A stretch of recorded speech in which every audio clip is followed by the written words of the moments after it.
Welcome to story time with Asma. بسم اللہ الرحمن الرحیم۔ سفر کا مہینہ اور اس کے متعلق توہمات۔ بلا شبہ ماہ و سال، شب و روز اور وقت کے ایک ایک لمحے کا خالق اللہ رب العزت ہے، اور اللہ تعالیٰ نے کسی دن، مہینے یا گھڑی کو منحوس قرار نہیں دیا۔ در حقیقت ایسے توہمانہ خیالات غیر مسلم اقوام اور قبل از اسلام مشرکین کے ذریعے معاشرے میں داخل ہوئے ہیں۔ قمری تقویم کا دوسرا مہینہ صفر ہے۔ قبل از اسلام بھی اس مہینے کا نام صفر ہی تھا۔ اسلام نے اس نام کو برقرار رکھا۔ اس مہینے کے بارے میں غلط باتوں اور توہمات کو ختم کرنے کے لیے اسے صفر المظفر کہا جاتا ہے۔ زمانہ جاہلیت میں ماہ صفر کو منحوس خیال کیا جاتا اور لوگ اس مہینے میں سفر کرنے کو برا سمجھتے۔ اسی طرح دور جاہلیت میں ماہ محرم میں جنگ و قتال کو حرام خیال کیا جاتا اور یہ حرمت قتال ماہ صفر تک برقرار رہتی، لیکن جب صفر کا مہینہ شروع ہو جاتا اسے منحوس سمجھا جاتا۔ ماہ صفر میں جنگ و جدال دوبارہ شروع ہو جاتے، اہل عرب جنگ کے لیے چلے جاتے اور گھروں کو خالی چھوڑ جاتے، اس لیے اس مہینے کا نام صفر، جس کا معنی خالی ہے، رکھا گیا تھا۔ الغرض آج کے باشعور معاشرے میں بھی بہت سے لوگ ماہ صفر کے بارے میں جہالت اور دین سے دوری کے سبب ایسی توہمات کا شکار ہیں جن کا دین اسلام سے دور کا بھی تعلق واسطہ نہیں۔ جیسا کہ اس مہینے میں توہم پرستی لوگ شادی کرنے کو نحوست کا باعث قرار دیتے ہیں۔ اس میں کسی کام مثلاً کاروبار وغیرہ کی ابتدا نہیں کرتے، لڑکیوں کو رخصت نہیں کرتے۔ اس قسم کے اور بھی کئی کام ہیں جنہیں کرنے سے پرہیز کرتے ہیں۔ ان لوگوں کا اعتقاد ہوتا ہے کہ ہر وہ کام جو اس مہینے میں شروع کیا جاتا ہے وہ منحوس یعنی خیر و برکت سے خالی ہوتا ہے۔ بلا شبہ ماہ و سال، شب و روز اور وقت کے ایک ایک لمحے کا خالق اللہ رب العزت ہے، اور اللہ تعالیٰ نے کسی دن، مہینے یا گھڑی کو منحوس قرار نہیں دیا۔ در حقیقت ایسے توہمانہ خیالات غیر مسلم اقوام اور قبل از اسلام مشرکین کے ذریعے معاشرے میں داخل ہوئے، اور آج یہی فاسد خیالات مسلم اقوام میں در آئے ہیں، جبکہ دین اسلام کے روشن صفات ایسی توہمات سے پاک ہیں۔ کسی وقت کو منحوس سمجھنے کی اسلام میں کوئی گنجائش نہیں، بلکہ کسی دن یا کسی مہینے کو منحوس کہنا در حقیقت اللہ رب العزت کے بنائے ہوئے زمانے میں جو شب و روز پر مشتمل ہے، نقص اور عیب لگانے کے مترادف ہے۔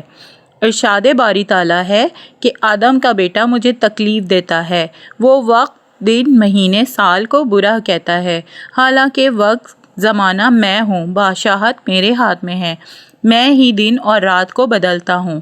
اس سے معلوم یہ ہوا کہ دن رات اللہ تعالیٰ کے پیدا کردہ ہیں۔ کسی کو عیب دار ٹھہرانا خالق و مالک کی کاریگری میں عیب نکالنا ہے۔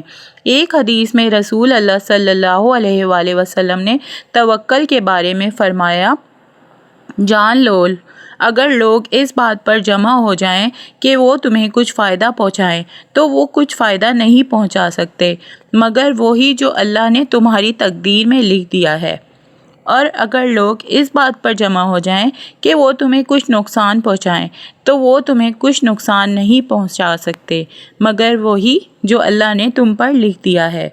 سیدنا عبداللہ بن مسعود رضی اللہ تعالیٰ عنہ سے مروی ہے کہ رسول اللہ صلی اللہ علیہ وآلہ وسلم نے فرمایا، بدشگونی لینا شرک ہے، بدشگونی لینا شرک ہے، بدشگونی لینا شرک ہے۔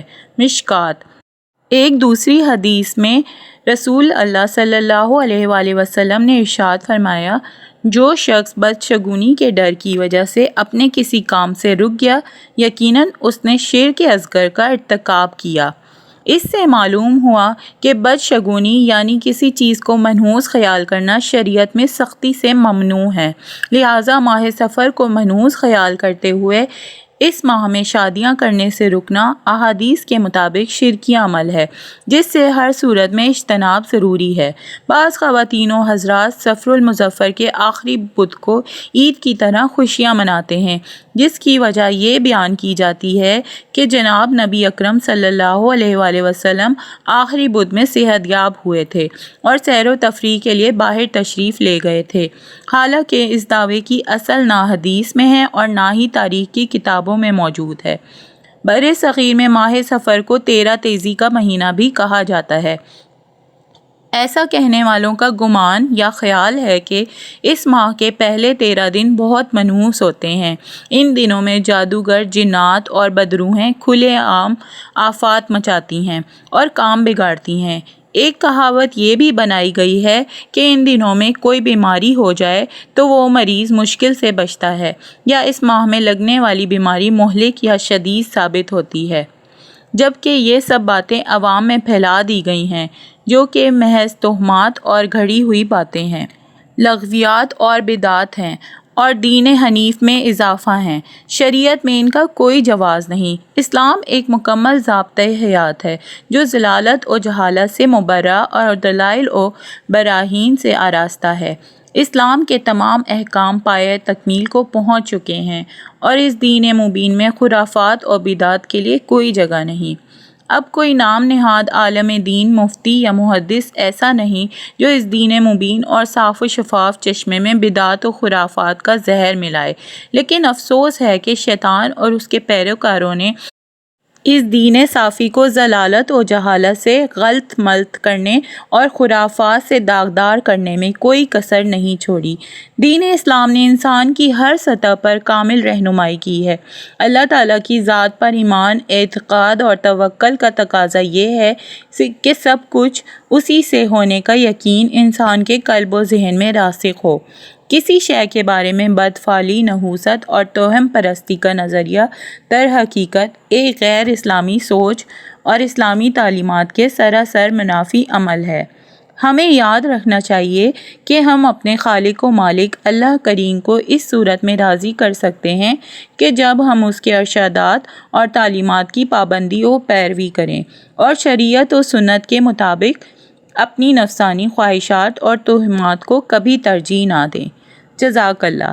اگر آپ کو یہ تمام معلومات پسند آئی ہیں تو please like, share and subscribe my channel. Thank you.